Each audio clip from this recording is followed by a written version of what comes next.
todos que puderem ajoelhar, vamos ajoelhar para nós adorar o nosso Deus. Pai nosso que estás no céu, santificado seja o teu nome.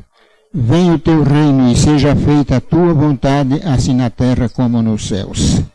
Agradecemos a ti, ó Deus, por este ano. Está findando e podemos dizer com alegria, até aqui o Senhor nos ajudou. Nós estamos com vida, com saúde, todos para te adorar, e permita que possamos fazer isso em espírito e em verdade. Pedindo a ti que nos ajude a humilhar diante de ti, que nos ajude a nos converter a ti, nos ajude a iniciar o novo ano com novas atitudes, com verdadeiro desejo de te servir e de fazer o melhor para ti. Abençoa a liderança da tua igreja, os pastores, os anciãos e a todos nós como membros. Ajuda-nos a nos converter a ti cada dia, cada instante da nossa vida. Seja com os enfermos, como o irmão Antoniel, que tu estende a tua mão de bondade e misericórdia. Faça em favor dele aquilo que seja o melhor. Mas seja feita a tua vontade. Ajuda todo o teu povo em todo o mundo, a tua obra e os teus obreiros. Esses favores nós te pedimos sem merecer. Abençoa a pessoa que vai partir conosco o pão da vida, para que ele seja usado por ti e que traz uma mensagem que pode trazer paz e alegria para todos nós.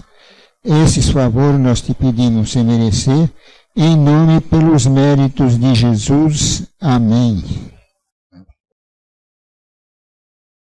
Que meta maravilhosa para 2016. Não mais eu vivo, Cristo vive em mim. Já fez a sua meta para 2016? Essa é uma boa meta, né? Boa noite, irmãos. Boa noite aos nossos amigos internautas. Final de ano. Bastante gente viajando. E nós estamos aqui, no melhor lugar do mundo. Acredito que mesmo quem está viajando e tem a oportunidade também está numa igreja, né? Quero agradecer a oração, já foi intercedida por mim. Agradecer ao irmão Daniel e ao irmão Jair. E hoje nós vamos falar um pouquinho sobre o Espírito Santo. Qual que é a atuação do Espírito Santo na nossa vida? O que ele tem feito no nosso passado, no nosso presente? E qual que é o objetivo do Espírito Santo para o nosso futuro?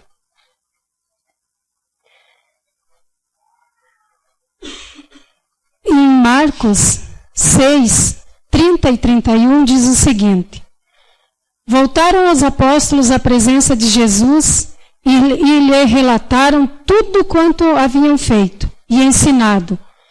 E ele lhes disse: vinde, repousai um pouco à parte, num lugar deserto. A Janete falou que nós tivemos um ano cheio de correrias, de alegrias, de tristezas. E eu não sei para vocês, mas para mim parece que os dias estão mais curtos. Eu corro e não venço. Eu trabalho meio período e mesmo assim eu não venço. Parece que teve épocas que eu trabalhava o dia todo e não era tão corrido assim. E eu fiquei pensando nesse versículo, né? Os discípulos, eles fizeram de repente uma correria, Jesus tinha mandado eles ir, eles foram. E quando eles voltaram, Jesus falou, né? Vinde repousar um pouco à parte, num lugar deserto. E nós, nessa correria, vem o final do ano e de repente nós estamos precisando dar uma repousada. Um lugar quieto, calmo e tranquilo. Aqui é um lugar bom, né, para repousar. Mas aí é a nossa vida espiritual. Às vezes nós precisamos de um pouco de deserto. Nós ouvimos aqui um irmão pregando sobre o deserto, né?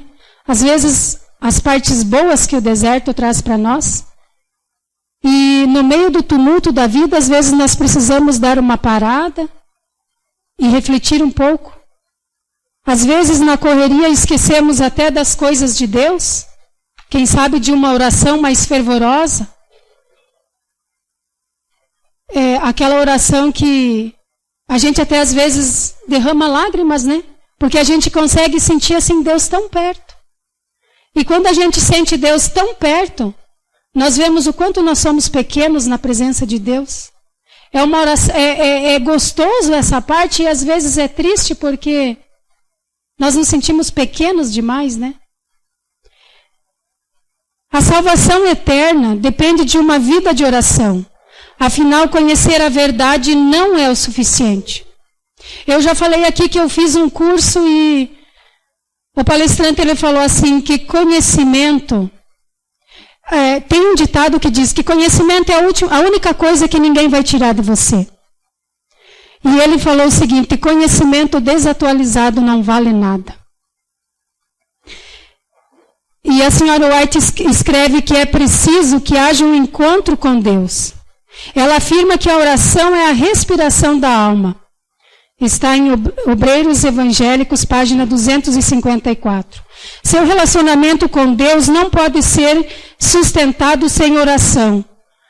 Ela traz fôlego à vida cristã e à sua religião. A oração é a vida do cristão. Nós não somos nada sem a oração. E quando Deus ele nos chama para estarmos em comunhão, nós podemos ler ali também em Lucas, no capítulo 10, do versículo 38 ao 42. Ali tem uma passagem que, vocês sabem que incomoda um pouco a mim como mulher, eu acredito que incomoda algumas mulheres que gostam de receber em casa.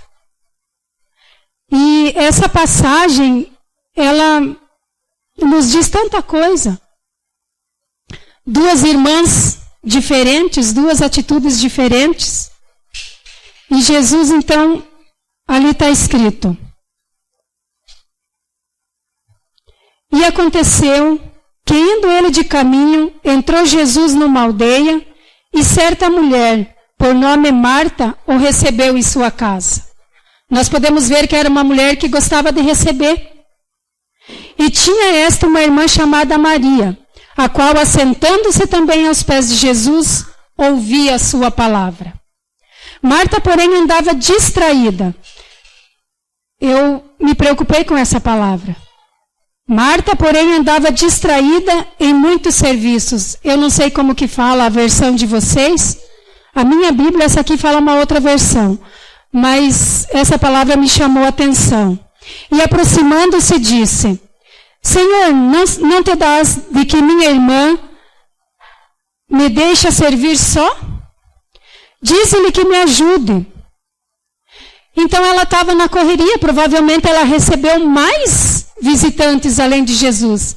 E ela queria receber bem as suas visitas. Provavelmente, de repente, já sabia que ia receber visitas, preparou algo especial e começou a servir. E Maria sentou-se aos pés de Jesus. E eu fiquei me colocando no lugar de Marta, né? É claro que eu gostaria que se eu fosse receber visitas e eu tivesse uma irmã que ela estivesse me ajudando a servir também. Mas o texto vai além, né? E respondendo Jesus disse-lhe: Marta, Marta, estás ansiosa e afadigada com muitas coisas, mas uma só é necessária. Mas Maria escolheu a boa parte, a qual não lhe será tirada. Eu acredito que nessa ansiedade de receber as suas visitas, Marta, de repente, nem teve a sua comunhão diária com Deus. E Maria, ela deixou tudo de lado. E me fez lembrar também que muitas vezes nós nos preocupamos com uma visita. Deixamos, às vezes, de falar uma palavra de carinho, dar um abraço, de atenção, falar do amor de Jesus para uma pessoa que, às vezes, ela já foi conduzida até a casa da gente. E Jesus estava ali e falou para Marta: Marta, Marta, né? Você está distraída. E muitas vezes, no correr do dia a dia, nós nos distraímos com as coisas de Deus. Achamos que uma pequena oração, apressada, levantamos tarde, queremos aproveitar um pouquinho mais. E esses dias de folga, quantos vão trabalhar amanhã? Pouca gente, né? E esses dias de folga, às vezes, são os dias mais propícios para nós ficarmos até mais distante de Deus. Queremos dormir um pouquinho mais, aí levantamos, né? Saímos daquela rotina, porque quem trabalha tem uma rotina, levanta, né? E às vezes nós com essas férias, né? Como diz sempre, não podemos tirar férias de Deus. Nós nos distraímos um pouco com as coisas de Deus. Então Jesus deixou aqui um grande exemplo. E essa passagem, então, nos mostra o que é mais importante na vida. Mais importante na vida é que nem disse o irmão Jair, o Senhor é o meu pastor e nada me faltarás. Se eu estiver buscando a Deus em primeiro lugar, eu vou estar seguro de que nada me faltará, por mais que eu esteja em dificuldade. O que não é nada fácil para nós, que somos humanos e fracos. Eu sou uma pessoa muito insegura. E às vezes eu falo com Deus assim, me perdoe, Senhor, porque eu não confio o suficiente em Ti. Às vezes a gente quer entregar tudo para Deus. Mas fizemos como Abraão, homem da fé, né? Queremos às vezes desviar um pouquinho os caminhos de Deus. Através da comunhão, somos levados a vivermos uma experiência inesquecível. Ouvir a voz de Deus falando aos nossos corações. Teremos forças renovadas e conheceremos a vontade de Deus para a nossa vida. Agora, essa época, irmãos, eu não sei que dia que vai ser, mas eu acompanhei alguns anos atrás a retrospectiva do ano, né? A TV Globo sempre faz a retrospectiva. E muitas vezes é melhor nem ver, né? Tantas coisas que aconteceram, foram tantos desastres esse ano, que vai ter muita coisa boa.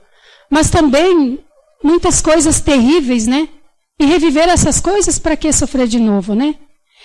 E eu fiquei pensando. E a nossa retrospectiva espiritual? Se nós fosse pararmos para ver o nosso lado espiritual, essa é uma coisa legal para se fazer. Aonde eu falhei? Aonde eu posso melhorar? E também, irmãos, uma coisa importante é fazer os projetos para o ano, projetos espirituais. Nesse mesmo curso que eu fiz, o palestrante falou, ele perguntou para cada integrante do curso, quantos livros você leu esse ano? E a média do brasileiro é 4 livros no ano. É uma média baixa, ele falou. E se você leu menos que 4 livros, você está abaixo da média. E eu fiquei preocupada, porque parece que a gente não tem mais tempo nem para ler. O Sebastião me emprestou um livro, e no final do livro, eu estava folhando ele, e no final do livro tinha um DVD. E era o DVD áudio do livro.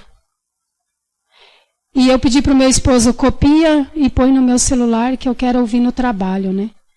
Então, assim, e nós procuramos as facilidades da vida por causa da correria. Mas quem sabe um bom projeto para o ano é ler mais. E através da leitura nos aproximamos mais de Deus e obtemos conhecimentos para levar Jesus para os outros também. Conta-nos uma história que um menino,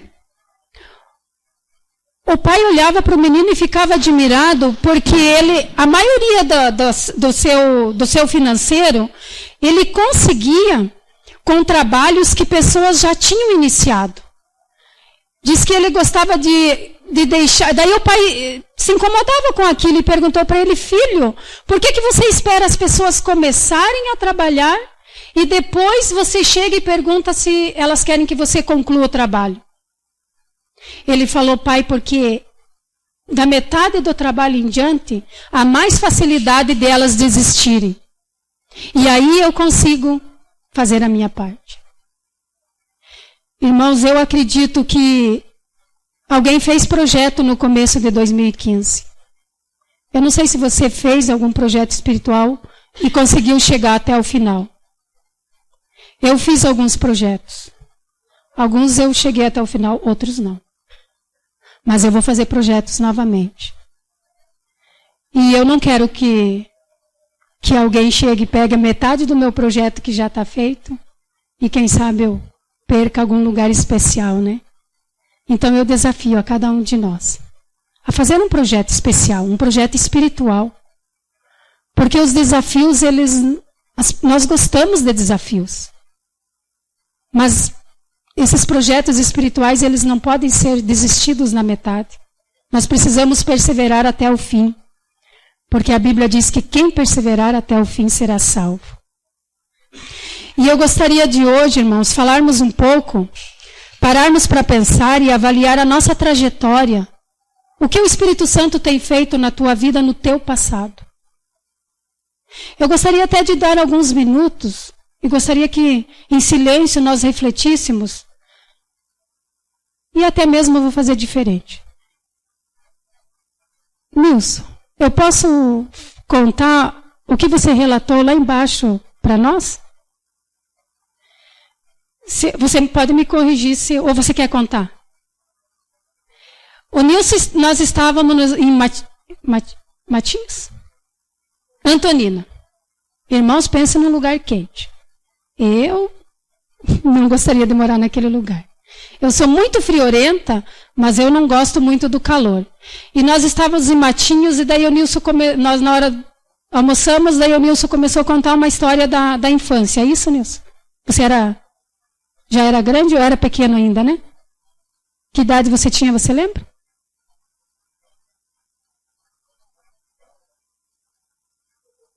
Sobre o poço. Pequeno. Irmãos, tinha um poço na casa do Nilson. E ele tinha um irmão mudo, é isso? E diz que o pai dele era muito nervoso. Ele trabalhava à noite e não gostava que acordasse ele durante o dia por nada. E o Nilson, não sei se estava fazendo alguma travessura, ele caiu dentro desse poço. Irmãos, e nós sabemos que respirar água por muito tempo dá problemas sérios, né? Ou a morte. E diz que a pessoa que viu o Nilson lá, uma das pessoas que viu o Nilson dentro, era o irmão que não falava. E ele foi pedir socorro. Mas a irmã não conseguia entender o que ele estava falando. Então isso foi demorando o socorro. Aí chamaram outro irmão, até ela atender e ver o que aconteceu. Chamaram outro irmão que trouxe uma escada para pôr dentro para socorrer o Nilson. E a escada não coube no poço. Então o tempo continuou passando. E a gente sabe que a vida depende de ar, né? E dentro da água nós não temos como respirar. E então, não tendo outra forma, foram acordar o pai. Então diz que o pai pulou e conseguiu tirá-lo lá de dentro. E para surpresa, irmãos, diz que não aconteceu nada com ele. Você já não era da igreja, né, Nilson? Era da igreja. Então assim, irmãos, Deus, Ele age na nossa vida. O Espírito Santo, Ele age na nossa vida. Ele nos prepara. Ele dá oportunidades para nós continuarmos. E muitas vezes, as coisas acontecem. Eu gosto de quando a Joana conta as histórias dela, porque ela diz que ela ora para Deus e ela dá um tempo para Deus. Senhor, eu te dou uma semana para você me responder. Isso é confiança em Deus. E eu já oro assim, ai Senhor, seja feita a tua vontade, né? Tipo assim meio, né? Mas nós precisamos orar com confiança. Porque Deus, Ele gosta que nós temos confiança nele. Senhor, eu tenho certeza que vai acontecer segundo a tua vontade. Mas vai acontecer. De repente não é da forma que nós pedimos, porque Deus conhece o que é melhor para nós. Então nós vamos falar um pouquinho sobre o passado, e eu gostaria que você refletisse de alguma coisa que o Espírito Santo te guiou no passado. A forma que Ele te guiou, por isso você está aqui hoje. Às vezes a forma que conheceu a Jesus, a forma que foi liberto de um acidente. Coisas tão perigosas que nós enfrentamos nesse mundo, né? Nós enfrentamos assim, às vezes nós ouvimos coisas que para nós é impossível. E eu fiquei estudando e me vinha o irmão Otoniel. E a gente fica assim orando para Deus pelo irmão Otoniel, né? E a gente vê o que escreve e pensa, Senhor, Tu és o Deus que pode todas as coisas. Já fez tantos milagres, né? Quando andou pela terra, ressuscitou mortos. Nós sabemos que se Deus quiser, põe a mão e não tem doença que seja impossível para Deus, né? Então, irmãos, e o que Deus quer também para o nosso presente?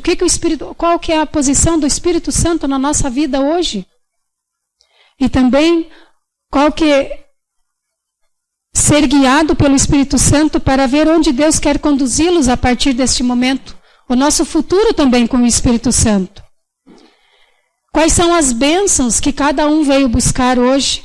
Que cada um gostaria de receber e levar para casa hoje? Deus tem muitas bênçãos. Às vezes nós pensamos que estamos pedindo demais, mas Deus, Ele quer dar muito mais do que nós pedimos, e Ele ouve mesmo antes de nós pedirmos. A senhora White escreveu em Testemunhos para a Igreja, volume 1, página 346.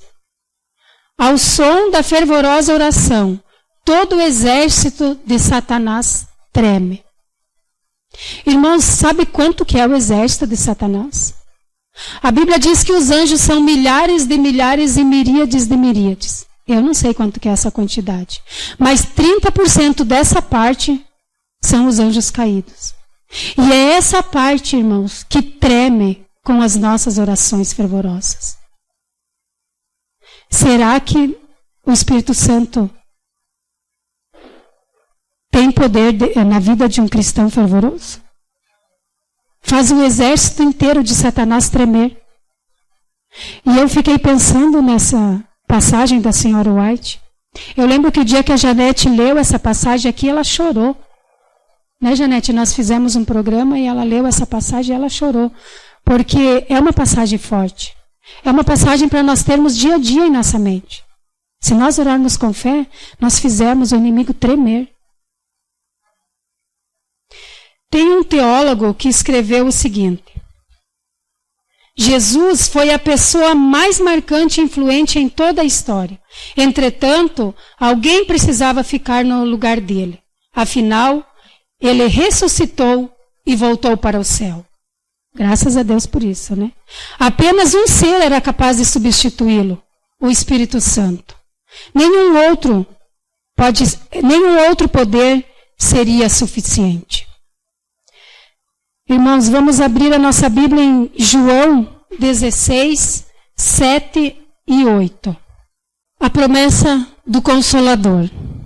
Jesus disse, eu vou, mas eu vou mandar alguém especial para ficar com vocês.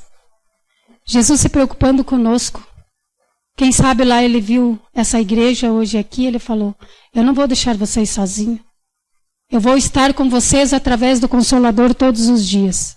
E no original grego, o termo Consolador, usado nesse texto na Bíblia, ele significa literalmente separado com o propósito de ajudar.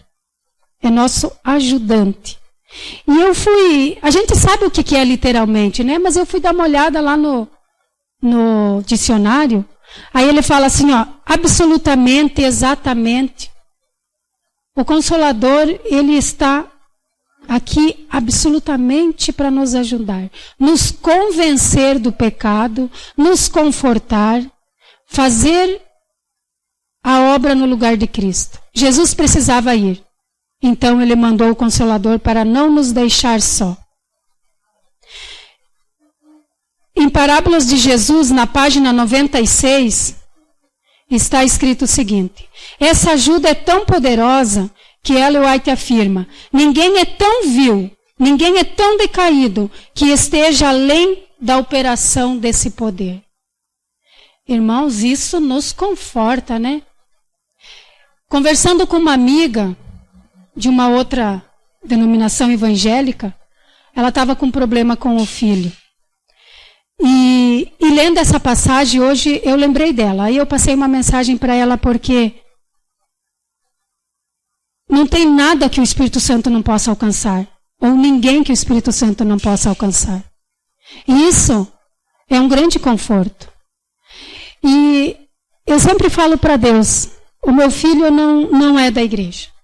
E eu, quando vou orar, eu lembro de Jó e eu falo para Deus, Senhor, se eu for digna de pedir pelo meu filho, quero fazer como Jó fez. E eu hoje fiquei pensando, e nós devemos orar com essa certeza. Muitas vezes as pessoas, nós ouvimos, testemunho de que as pessoas oram anos por outra pessoa. Eu vejo aqui, Wesley? E a senhora White escreveu, ninguém é tão vil, ninguém é tão decaído que esteja além da operação do poder do Espírito Santo. Isso nos dá muita esperança para continuarmos lutando, para continuarmos orando e para não desistirmos. A imagem de Deus deve ser restaurada em nós. É por isso que necessitamos da oração. Antes mesmo, irmãos, essa passagem é muito bonita. Antes mesmo de ser pronunciada a oração, ou expresso o desejo do coração, sai graça de Cristo para juntar-se à graça que opera na pessoa. Parábolas de Jesus, página 206. Eu vou repetir, irmãos. Antes mesmo de ser pronunciada a oração, ou expresso o desejo do coração, sai graça de Cristo para juntar-se à graça que opera na pessoa. Antes mesmo de nós orarmos, Deus já está respondendo. Deus já está liberando graça. Quando ele disse para aquela mulher, alguém me tocou, eu senti que de mim saiu o poder. Ele está dizendo para mim e para você hoje. Se você orar, permita que eu te toque. E eu sei que de mim vai sair poder. O que acontece quando alguém ora pelo recebimento do Espírito Santo? Nós podemos ver várias passagens na Bíblia. O Pentecostes. Pentecostes, eles estavam unânimes, diz a Bíblia, em oração. E nunca se ouve tanto poder. Nós podemos ver também a passagem de Pedro, quando Pedro estava na prisão e os irmãos estavam intercedendo por ele. Nem acreditaram quando ele bateu na porta. Acharam que fosse um fantasma. Irmãos, quando nós estamos juntos orando pelo mesmo objetivo, as hastes do inimigo tremem e Jesus libera poder.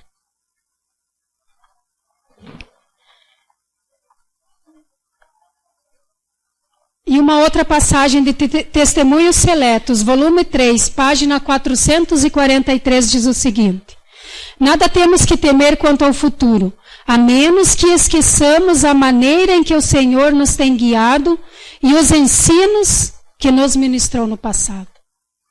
Se nós olharmos os heróis da fé no passado, a coragem que eles enfrentaram, para que nós hoje pudéssemos estar aqui com uma Bíblia na mão, para podermos ter essa liberdade cristã que nós temos hoje aqui, enquanto muitos não têm. Nós precisamos ter certeza de que Deus guiou os nossos irmãos no passado. Ele nos guia no presente e nos guiará no futuro. Em Romanos, irmãos, Romanos 8, 14 a 17. Eu fiquei pensando, até na crise financeira que nós estamos enfrentando. Hoje eu ouvi de uma pessoa, eu não vou viajar porque nós nunca enfrentamos uma crise assim. Sempre viajamos. E a crise, nós podemos ver, a Celina pode confirmar nos relatórios da escola sabatina, uma crise espiritual também, não é, Celina?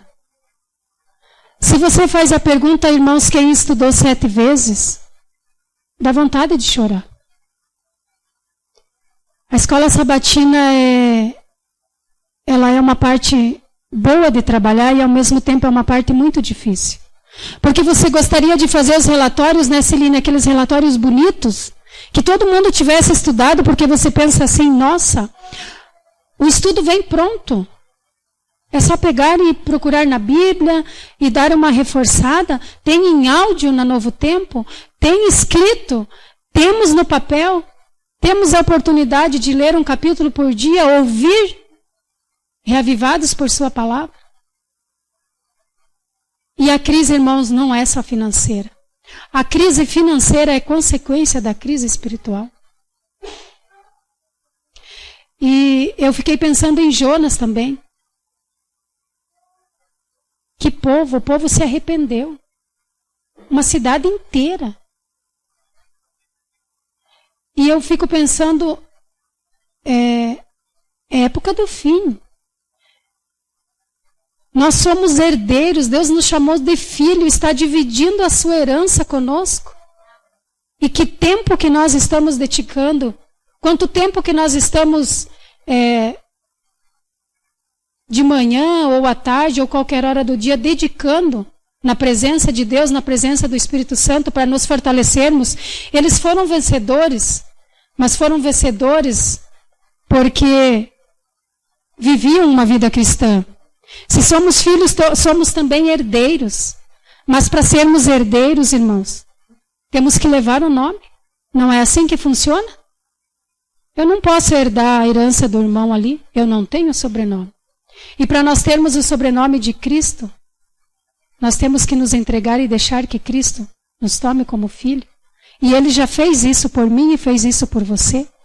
Agora a decisão é nossa. Em Mateus 24:13 diz o seguinte: aquele, porém, que perseverar até o fim, esse será salvo. Eu falei dos projetos, irmãos. Projetos espirituais não podem ser parados pelo meio.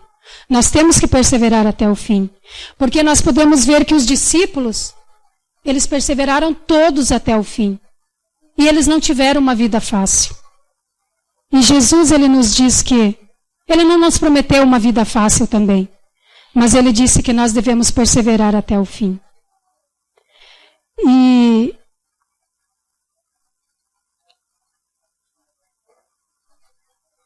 Martin Filler, ele escreveu o seguinte: nas eras passadas, o Espírito Santo esteve com os verdadeiros crentes, mas a partir do Pentecostes, o propósito de Deus era que Ele estivesse em nós. Essa é uma realidade divina. Nós somos a habitação, o templo do Espírito Santo. Como estamos nós vivendo a vida ou preparando esse templo para que o Espírito Santo possa morar? O que Deus deseja para nós no nosso presente? Deus deseja ter um povo cheio de seu Espírito, totalmente consagrado. Ele quer curá-lo da amargura, da inveja, do ciúme. Ele deseja libertá-lo do orgulho, da arrogância, do egocentrismo, fofoca, futilidades, impureza. Deus deseja que seu povo testemunhe de sua graça e segure bem alto a tocha do testemunho para cumprir seu propósito de iluminar o caminho para a vinda do noivo. Nós somos responsáveis de ser cheios do Espírito Santo, para iluminar não só o nosso caminho, mas que outros, através da nossa luz, possam nos seguir e também encontrar o caminho. Irmãos, vamos abrir a nossa Bíblia em Jeremias, no capítulo 1.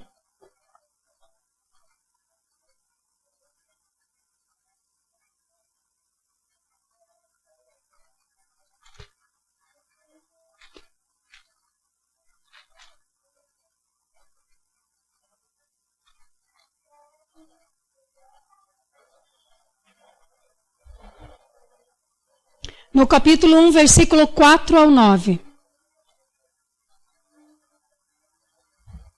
A mim me veio, pois, a palavra do Senhor dizendo: antes que eu te formasse no ventre materno, eu te conheci. E antes que saísse da madre, te consagrei.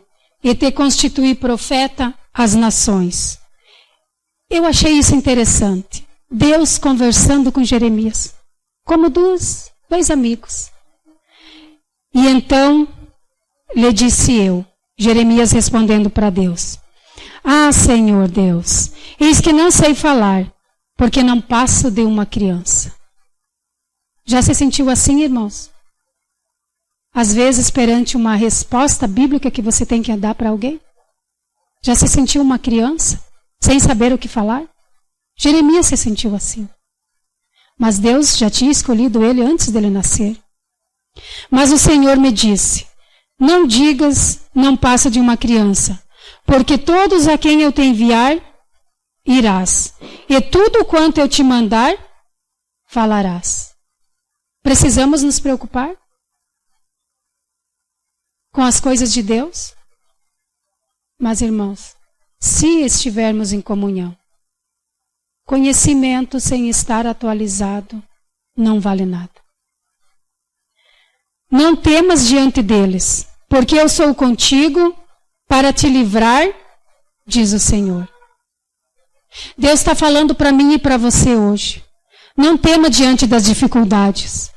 Não tema diante dos problemas, da falta de dinheiro, das desavenças. Eu não sei qual que é o problema de cada um. Quem sabe um desemprego. Empregado está difícil. Eu imagino desempregado. Mas Deus, ele prometeu para Jeremias, desculpa. E ele promete para cada um de nós hoje. Não temas. Um ano se passou e vem um outro ano, irmãos. E eu acredito que cada um aqui tem a vontade de fazer o projeto, de ser fiel a Deus. Porque Deus, ele não vai nos tocar se nós não permitir. Tem um vídeo rodando nas redes sociais de um menino falando em espanhol. Ele fala assim que Deus, ele é um cavalheiro. Ele não vai invadir a sua casa. Porque ele fala assim, uma pessoa gentil não chega na sua casa e entra. Ele espera uma permissão. E Deus, ele é esse cavaleiro, o Espírito Santo é esse cavaleiro. Ele quer que nós nos deixamos ser tocados. Jeremias permitiu que Deus o tocasse. E Deus fez a promessa. Não temas diante deles, porque eu sou contigo para te livrar, diz o Senhor. E essa é a promessa que Deus faz para mim e para você hoje. Não temas diante de nada nesse mundo, porque eu já passei por ele, e eu venci, e venci por você também. E Deus está preparando um lugar para mim e para você, irmãos. Um lugar que vale a pena vencer as tentações. Vale a pena deixar algumas coisas de lado para que possamos estar nesse lugar. Eu sei que é difícil. É muito difícil, irmãos. A alimentação é muito difícil. Tem muita coisa difícil de deixar. Mas quando nós pensamos, será que vale a pena? Jesus achou que valia a pena ele deixar tudo o que ele tinha no céu para vir por mim e por você. E ele voltou. Voltou para preparar o lugar para esperar a mim e a você. Que nessa virada de ano, irmãos, nós possamos fazer um projeto espiritual de estarmos juntos com Jesus. Nesse lugar especial que ele foi preparar para mim e para você. Para nos encontrarmos embaixo da árvore da vida. E fazermos a primeira ceia no céu junto com Cristo. Que possamos nos fortalecer assim como Jeremias. E permitir que o Espírito Santo nos toque a cada dia. Oremos. Deus grandioso e Pai amado, aqui estamos, Senhor, nos colocando na Tua presença. E eu acredito, Senhor, que cada um aqui presente permite ser tocado por Ti, para que Tu nos uses, Senhor, para Te servir em espírito e verdade. Esteja com cada um aqui presente, Senhor. Mais um ano se finda, e nós enfrentamos lutas, batalhas e desafios, mas queremos ter a certeza, Senhor, que a presença do Teu Espírito na nossa vida nos fortalece para sermos vencedores. Obrigado, Senhor, porque Tu viestes e deste a Tua vida por cada um de nós. E agora temos a oportunidade de estarmos contigo um dia. Senhor, temos enfermos, temos desempregados, temos, Senhor, pessoas com problemas diferentes umas das outras. Mas Tu conheces a cada um individual. Tu conheces a Tua igreja, Senhor, e Tu amas a Tua igreja. Por isso temos a certeza também que Tu olha por cada um individualmente. Abençoa os familiares, Senhor, abençoa aquelas pessoas que estão viajando, que elas também possam estar alcançando as Tuas graças. Obrigado, Senhor, por mais um ano. E sabemos, Senhor, que estarás conosco, nos fortalecendo na entrada de 2016 também. Que os nossos projetos espirituais, Senhor, possam ser fortalecidos em Ti. Obrigado porque nos ama e porque está sempre ao nosso lado. No Teu nome santo e maravilhoso oramos, Senhor. Amém.